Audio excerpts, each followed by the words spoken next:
Hello everyone, welcome to another episode of Debatable with your hosts. I'm Kyle. I'm Nina, and today we're going to talk about the coronavirus, which is rather serious, and the reason why everyone's not in school right now, and everyone's hopefully in self-quarantine.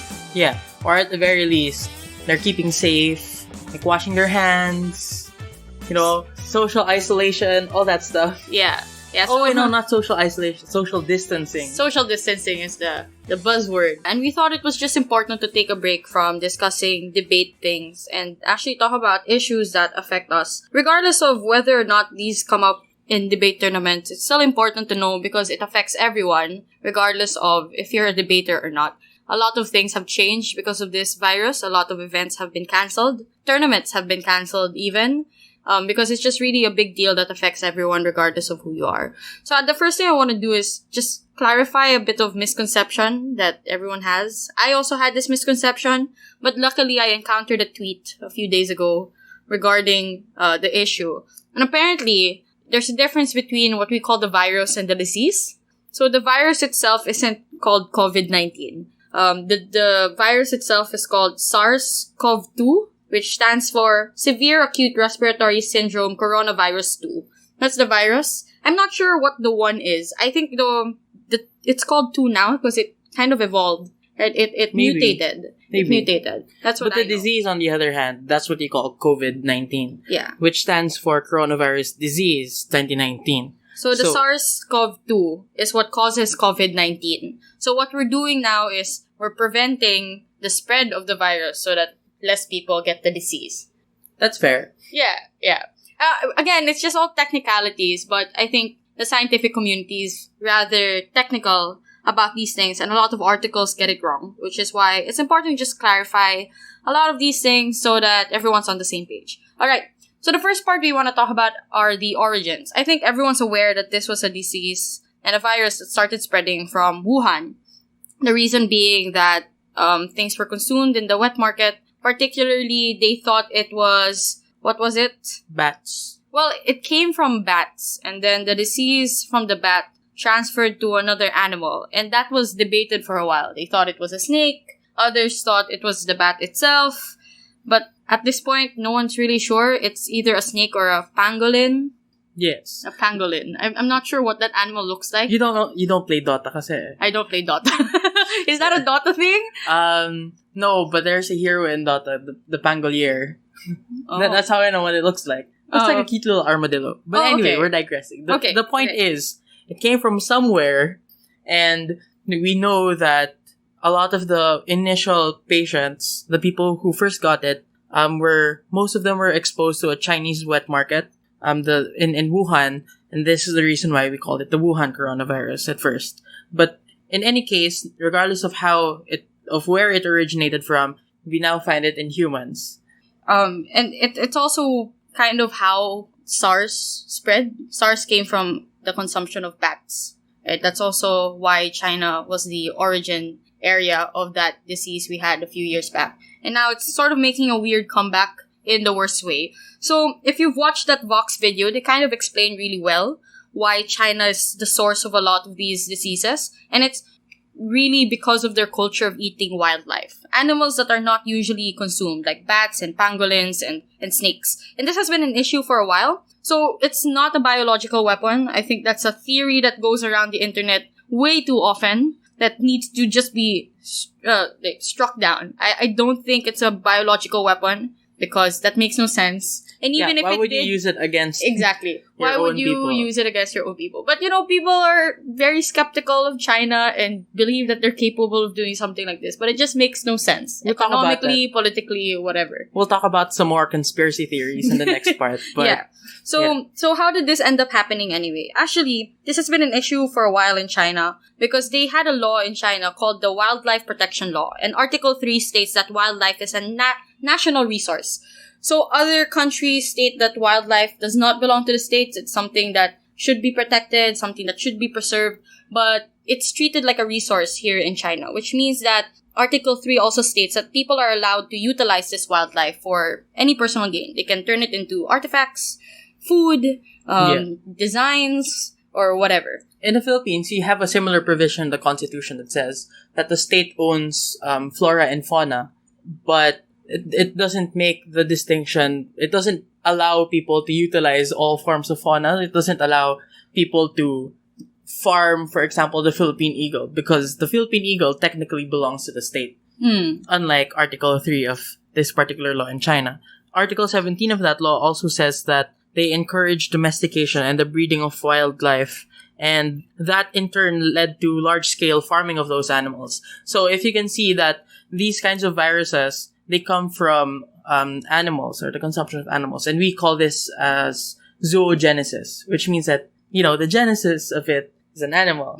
And the reason why large-scale farming is an issue here is because when you farm animals, like you make a lot of them, you also have some practices that might cause some mutations. So there are some instances in which, for example, there's a big issue right now about antibiotic resistance.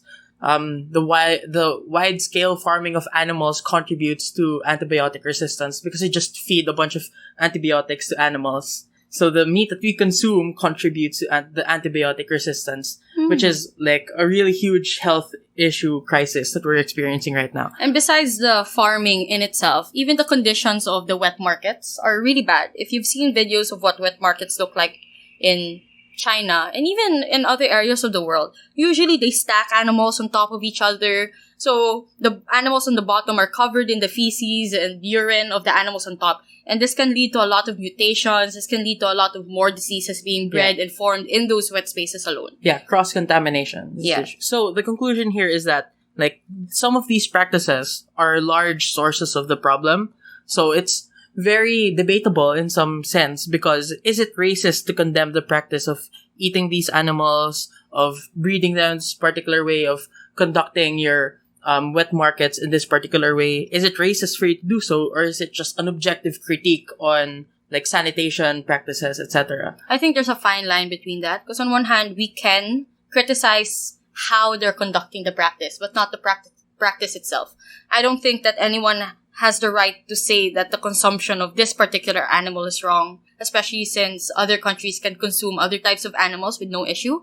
I think diseases and H1N1 is proof of this, that even if we're not talking about strange wildlife and we're talking about normal things that are consumed like chickens, if you're not taking care of the markets, it will still lead to outbreaks anyway. Yeah, so siguro we're talking about practices that are unsanitary and also at the same time not based on a particular culture. So I don't think that the way people stack animals, for example, in a wet market is a cultural thing. It might be an efficiency thing.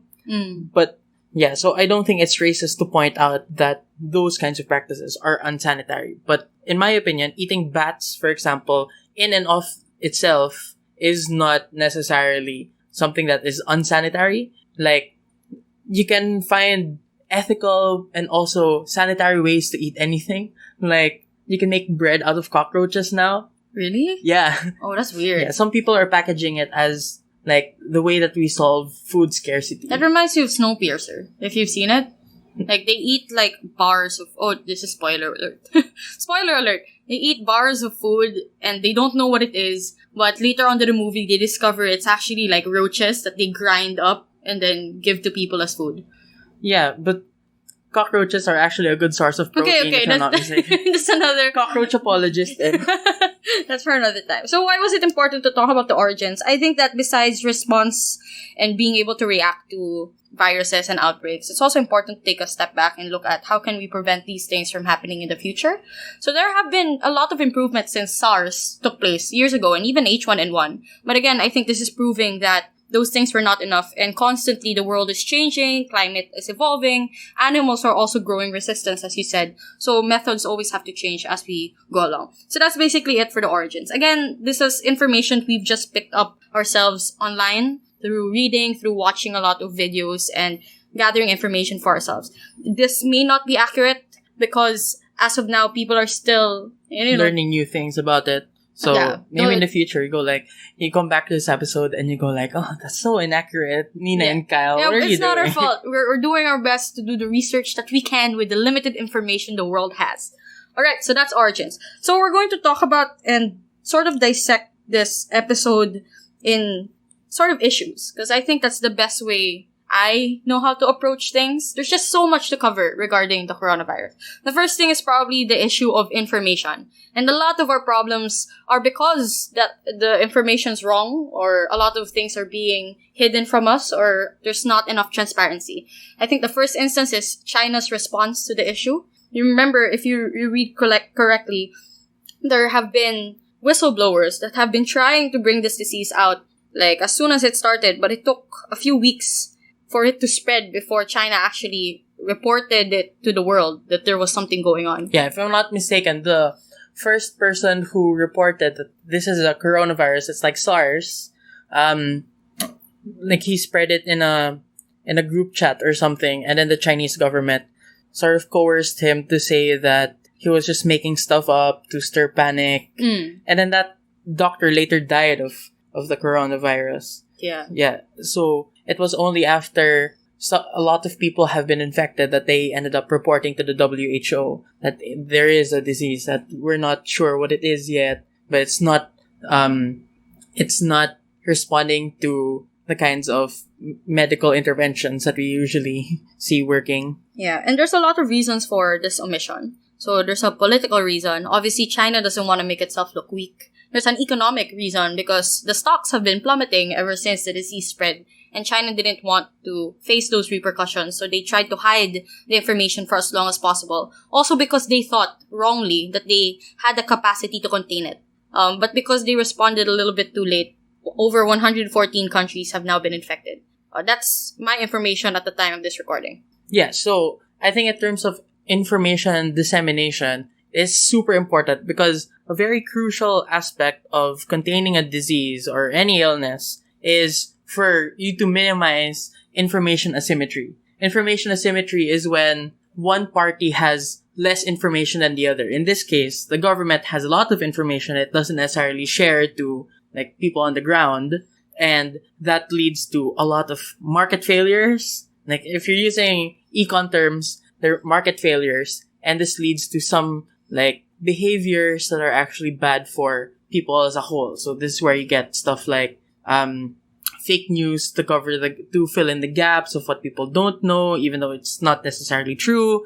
This is also why a lot of people get paranoid and end up with a lot of conspiracy theories. If you've seen that tweet that's been circulating all over the internet about this book, I forgot the name of the book. It had something to do with something darkness. And there was like, there's a biological weapon that will be released in 2020. So people were referring to that and saying, oh my god, this is probably true because someone predicted this from the past. And obviously, any rational person wouldn't believe it. But because there is not enough information online or even from their governments, they're forced to create like very creative like narratives in their minds just to somehow calm them down or give them an explanation, which is, if you think about it, also the reason why religion became a thing.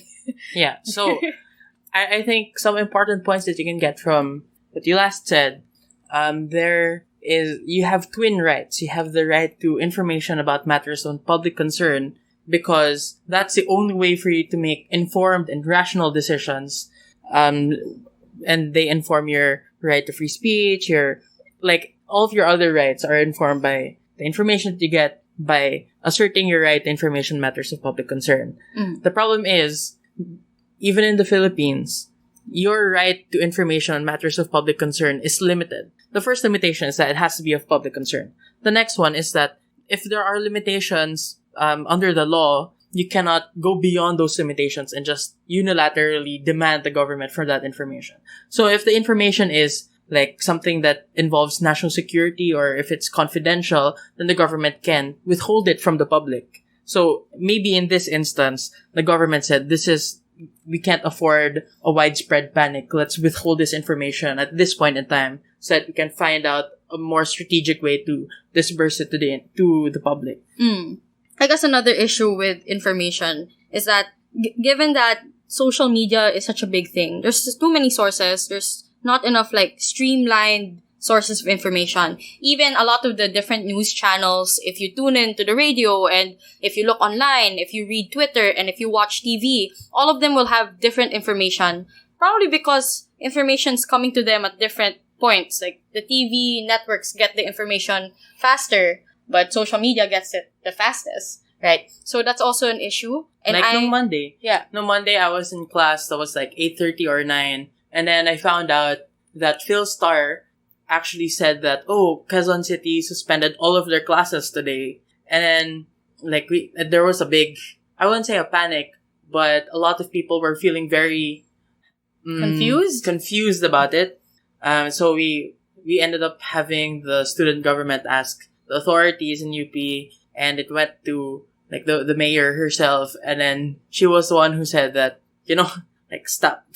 This is fake news. Yeah. It's fake news. At least that had checks and balance. It was a little late, but that's better than nothing. Actually, I would recommend, if you have Telegram, there is actually a group dedicated to information dissemination. It's pretty accurate. I think it's really up to date. They inform you live. So I'll be linking the group for everyone's benefits. I think that if you're in the Philippines, you should join this. And even if you're not in the Philippines, you're just kind of curious about what's happening in the Philippines, join it as well. Anyway, so you have fake news, right? What are the kinds of fake news that we see? We saw earlier that it was the virus and the disease are being used to cover up the fact that the world is flat. Oh yeah, that's just from a crazy Facebook comment though. We also saw someone who said that, ano yung sabi niya? Well, someone said it's China's weapon. Other people are saying it's another distraction because the yellow group of Philippines, I can't say the TARD word. Basically, the Dilawans are losing, therefore they want to distract you from Duterte's good policies, etc. Wow. Yeah, I think those are pretty stretches, because if that was the case, wow, in fairness for the Philippines, we got to dictate the news all over the world, right? Yeah. Tapos I also heard some stuff about, so if there's a lot of fake news, what do we do? So it's a classic fake news debate. What do we do about fake news? Should we criminalize people for it? Actually, I've had some conversations with my family about this because they're big nerds also. Mm-hmm. I said that, well, the revised penal code, Article 154, already says that any person who publishes or causes the publication of false news that tends to endanger the public interest can be held criminally liable. So I would say that posting fake news, causing the publication of fake news, could be something that you could use to throw people in jail, for example. But what if you just share fake news? You don't know that was fake news, but you shared it anyway. Should that person be held liable? And I said, no naman, because we have to follow the ruling in Decini versus Secretary of Justice, which said that if you're looking at cyber libel and you have aiding and abetting cyber libel, what would that look like? And the court said that that part of the law should be struck down for being too vague. And they said that if you're just going to share a post that contained fake news, that's not necessarily cyber libel. But if you share that piece of fake news, that libelous, defamatory remark online, and then you add some new things, then you say some other bad stuff, other fake news, then that constitutes as a separate act altogether. So, if anyone is thinking about criminalizing fake news, number one, I think that there's already a precedent for it within the law that we already have. And number two, you still have to limit it to exclude innocent people who are just sharing fake news that they saw online following that ruling. And also, maybe Facebook should be held liable too. Because the law says that anyone who publishes or causes the publication of these articles, blah, blah, blah, maybe Facebook can be held liable because they, quote-unquote, caused the publication by giving them the platform to begin with. Yeah, that's true. So besides fake news, there's also an important issue about how much information do people deserve. And this is more discussing the patients themselves. So I'm part of the Telegram group, and they release the information about how old are the people who got affected, where are they confined, why did they get the disease, did they come in contact, did they have recent travels, etc. But there's a question of, should we reveal the information of these people? should we reveal who they are, for example, like their names, Do you like think? their identities? I think it's pretty debatable because on one hand, I've seen a lot of people go like, this is basically doxing. You're invading their right to privacy. And on the other hand, you have a lot of people who are saying, okay, if you follow what the DOH is telling us to stay away or distance ourselves socially from people who are confirmed to have the virus or the disease, how are we supposed to do that if you don't even know who they are? Yeah. Right? So, I think that it's up to you, listener, like what camp you fall under. It's either you want to protect the privacy rights of people from doxing, etc., or, and you have to recognize a trade-off, like it's debatable how much more effective these measures will be, but you will have to recognize that it might be even marginally more effective if you know the identities of these people.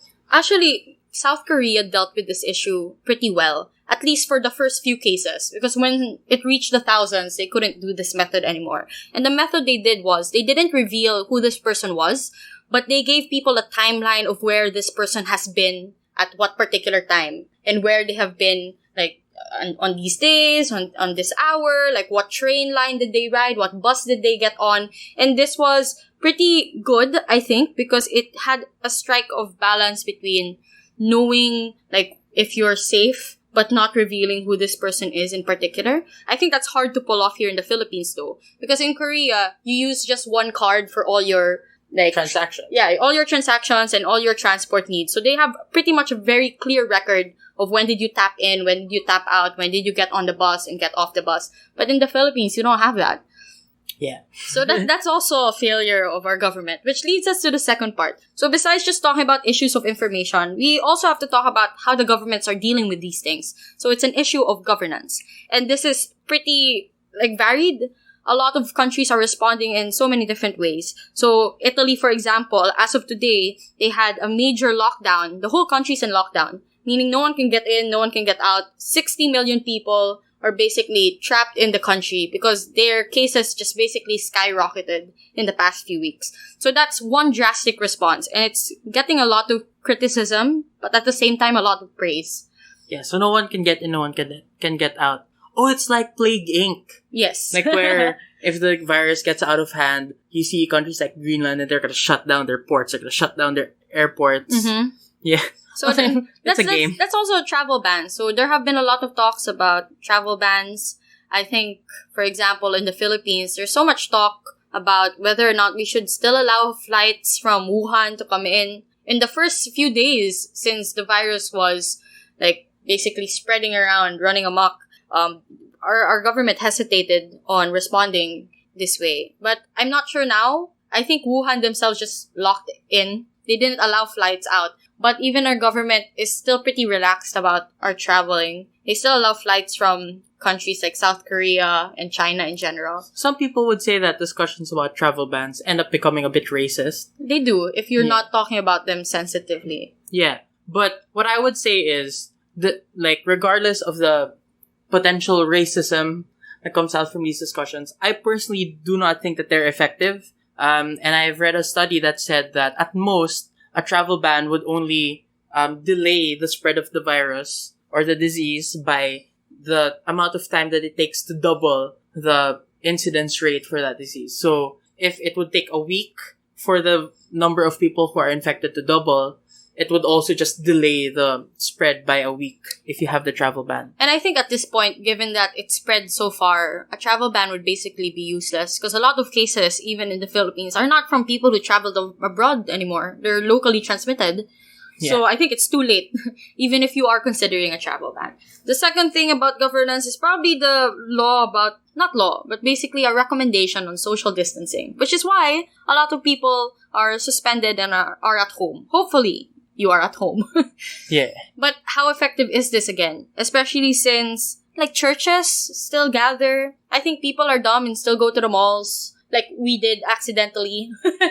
We went to the mall a few days ago because we didn't know. So maybe not dumb, maybe just ignorant. I think we were not informed fast enough. I wasn't on my phone. There were little announcements in the mall itself when we were there. So when the spread was taking place, we were in a movie house. We were watching Konosuba. And then when we got out, it's like, oh my gosh, there are now 20 cases in the country. We should probably quarantine ourselves. It doubled. In the time of the movie. We watched the movie. Yeah, so I think, again, this goes back to governance. The fact that there should be a proper way to get people to know about it, even if they don't have devices. I think the people who are most affected here are the poor, which we'll be talking about later. But I think my personal experience just proves that like information is really crucial, and the government not doing what they can to spread that information and make it as accessible as possible brought a lot of harms. Another issue is lack of infrastructure and lack of testing kits. So your dad actually told me really early in the morning that there are only 2,000 kits in the Philippines. That was revealed during a hearing, which is horrible. And that's probably because the DOH had a 10 billion peso budget cut, which, again, governance is proof of why our at least this administration is not dealing with health issues properly. But I also heard that they're getting the testing kits from WHO, so it might be because the WHO simply isn't giving out enough. But at the same time, why are we so reliant on the WHO to begin with? Shouldn't we have like enough budget to make our own testing kits? So like UP made their own testing kits, the National Institute of Health. Yeah. Right? Yeah, and that's great. But the question is, will the government fund it enough such that everyone gets access to it? Because I know the UPD kits are relatively cheaper compared to the ones we're buying from WHO. Yeah. Oh, also, in some hospitals, like from my province. Yeah. From my hometown, we have a hospital. Tapos, their capacity for dealing with these cases, the isolation wards, parang there are only 5 of them. They can only carry 5 patients who are highly contagious and infectious. Wow. Yeah. So imagine, right? If there are thousands na. Oof. Yeah. So that's it. I was also thinking something about that gun type thing that they use to measure your temperature. Yeah, I don't know what you call that. Like I forget. Yeah, but it looks like a gun. It's become a meme. If you enter a mall or enter any building, there's a guard that will like point this at your forehead and get your temperature. I think that's pretty okay. But again, given that the virus incubates between 5 to 15 days or 2 to 15 days now, they've said. Isn't it 1 to 14 days with 5 being the average? I thought it was 2. Again, the numbers keep changing, right? Before it was 5 to 14 days and then it became 2. I'm not sure if it's 1 to 14 days now. Maybe because the strain mutated. We're not sure. But basically, I think checking someone's temperature isn't enough because they could be like holding the host. They could be a host for the virus. It just hasn't, affected them yet. But it doesn't mean they can't spread it. There are also lots of legal issues here. For example, I can imagine someone saying, why are you checking my temperature? Isn't this a violation of my privacy? And when they first did that here in my condo building, I was like, isn't this a violation of my privacy? Is it? Yes, but it's a limited form of that.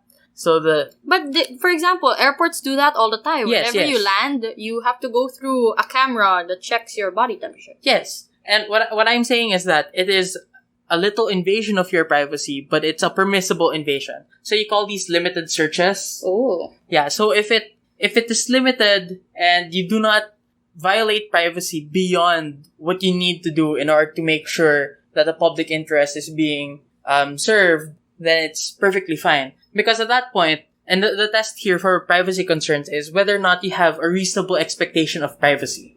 So for example, if you're going through an airport and you might have some dangerous substances, you do not really have the reasonable expectation of privacy to keep all of your stuff, like, not checked, right? And it's the same reason why if you're walking around and you have a packet of drugs in your hand and a policeman sees it, that policeman can say, give me that.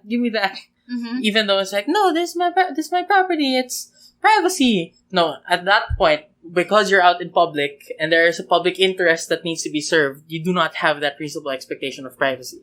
I guess that's solved then.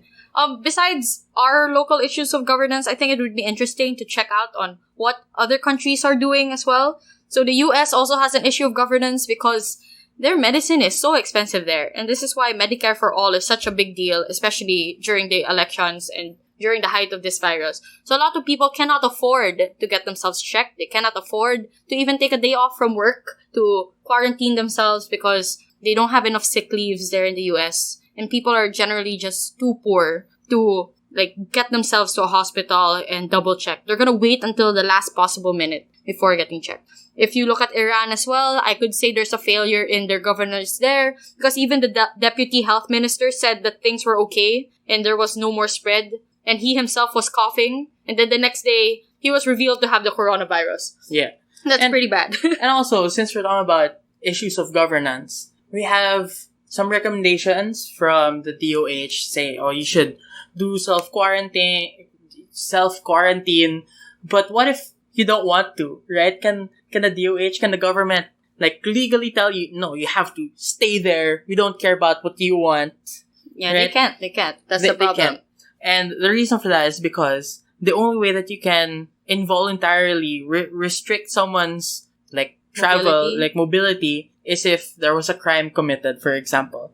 So in the United States, the rule is, and they say this in a lot of words, but the rule is, if there was no crime, you cannot confine. Ooh, catchy. Catchy. So if I'm not mistaken, one of the only exceptions to that rule is if a person is mentally unstable, and not just that, the mental instability has to go as far as that person not being able to control themselves and might pose a danger to others. Okay. And I think this is an issue that doesn't reach that threshold yet. Or I don't think it ever will. Because it's a virus, it's not actively, killing people, right? Yeah. Yeah. Also, there's something really important I want to stress. There's a difference between isolation and quarantine.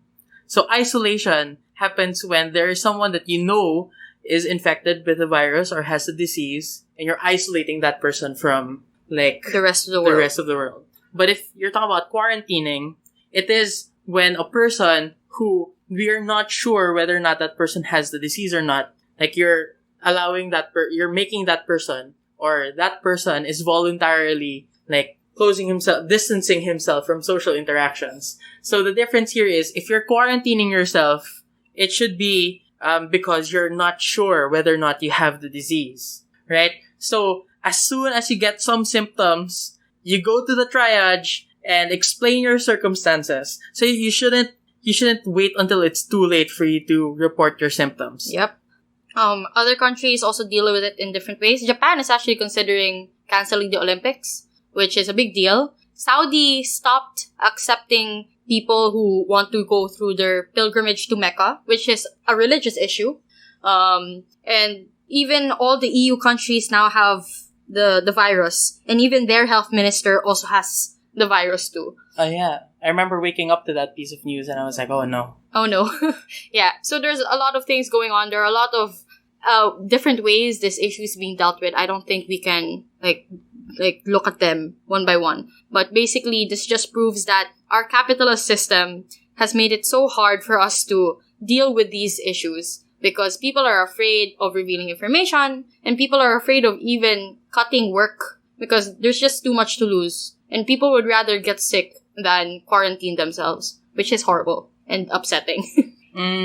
Yes, I did think about that the other day. A few weeks ago, half a month ago, I was thinking about rational epidemics in which people know that they should be spending much more on healthcare or healthful activities than they are actually doing, but they don't because the optimal amount of healthful activity comes at an opportunity cost. So if people would have to choose between working on a subsistence wage and not having work, for example, or not going to work, knowing that sick leaves are not mandated in our country for laborers, right? They're more likely to find their own balance between the two. And this is the reason why you have a collective action problem where people, even though they might have a lot of information about how diseases spread, so in the best case scenario where we have really nice information dissemination, there might still be individuals who are more willing to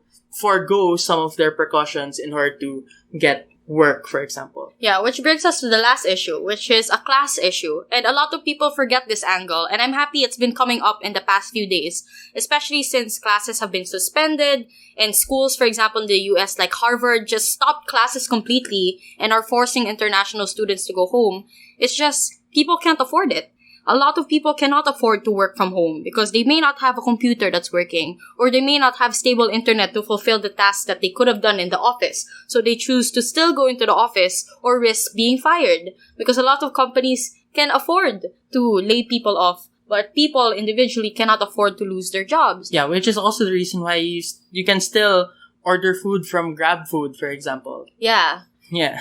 Yeah, which is sad because these people risk their lives every day for people who are quarantining themselves because they cannot afford to miss a day of work. And students as well. I think a lot of people, naturally were happy that classes were suspended, but a lot of people are also worried because it means they could possibly be delayed in school. It means they have to access, Google Classroom, and they may not have the resources for that. So, in your attempt to keep them safe, you are still forcing them to go out to computer shops just to attend online classes and etc. So social distancing is actually a luxury that a lot of people can't afford.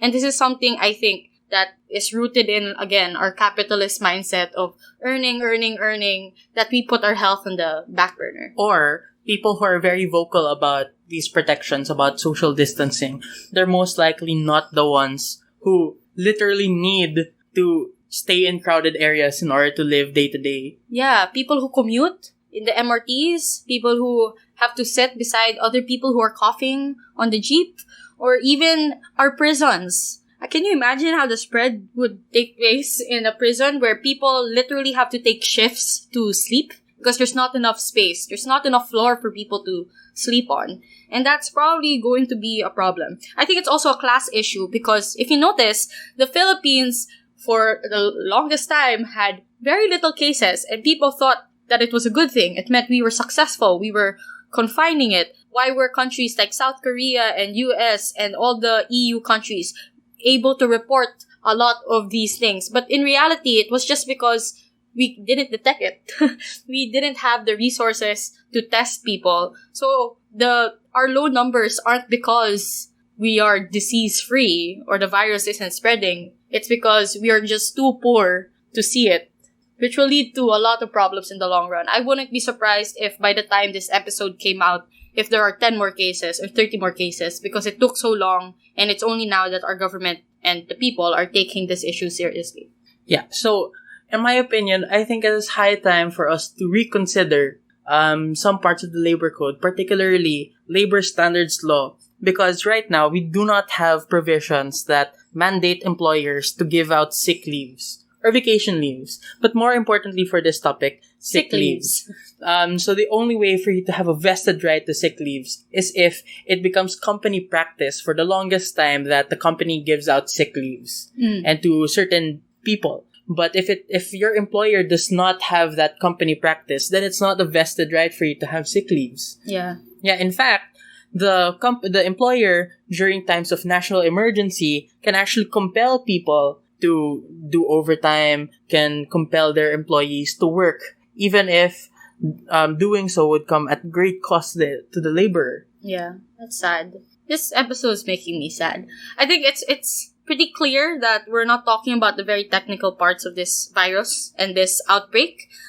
Personally, because we're not comfortable discussing those things. We are just people with also limited information as much as the next person. So do not take our word as gospel truth. As gospel truth. Because as much as we want to know things about this, our information is also limited and it's only also based on what's circulating online. If you want to learn more about this issue, I suggest going to the WHO website. I suggest looking at the opinions of the DOH. I also suggest reading up more and tapping people that you know who work for the medical community. They may have more insights. We're just basically talking about issues that we have confidence in talking about. So that's the economic aspects, the political aspects, and basically the issues that surround it. But do not limit your information to this podcast alone. There is a sea of information out there that may benefit you. So in conclusion, there's a lot of problems right now. Keep yourself indoors. Wash your hands properly. Don't touch your face so much. Wear a mask. Wear the proper mask. So in the hierarchy, it's the N95 mask, which is not as effective, but if you can get yourself a hazmat suit, that's great. But N95 is good. If you don't have that, then a surgical mask. If not, even a cloth mask helps. Yeah, and I think that people shouldn't be so quick to panic. And it feels like medyo privileged of you to say, but like, I think panic usually worsens the problem more than it helps. Oh, especially since people are hoarding things, right? I think Australia doesn't have toilet paper anymore. People are basically hoarding all the toilet paper. Our country ran out of masks months ago, or a month ago. When was the volcano eruption? Wasn't basically, it January? Yeah, so that's 2 months ago. We ran out of masks during the Taal eruption. And then NCOV took place, and we don't have masks anymore. So basically, a lot of people have to survive not knowing where to buy these masks. And it's not because we just don't have enough masks. It's just people are buying by the hundreds, even if they don't need it. So don't be selfish with your consumption.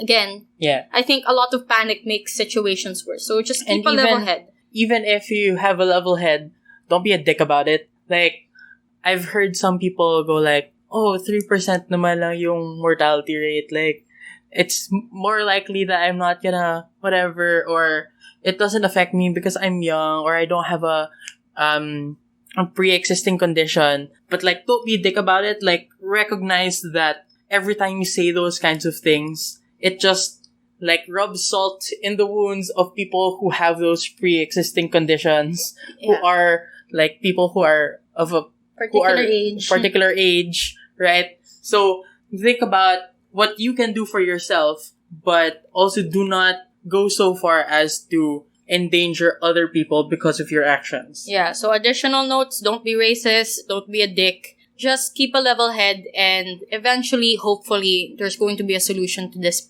pandemic. Yes. So that's it for this episode. It's a rather lengthy one, but that's because there's so much information regarding this issue. It's a hot topic, and there's just a lot of things on our mind that we wanted to share. So that's it for this episode. Thanks for listening. Keep yourself safe. We'll see you in the next one. Bye. Bye. Stay safe.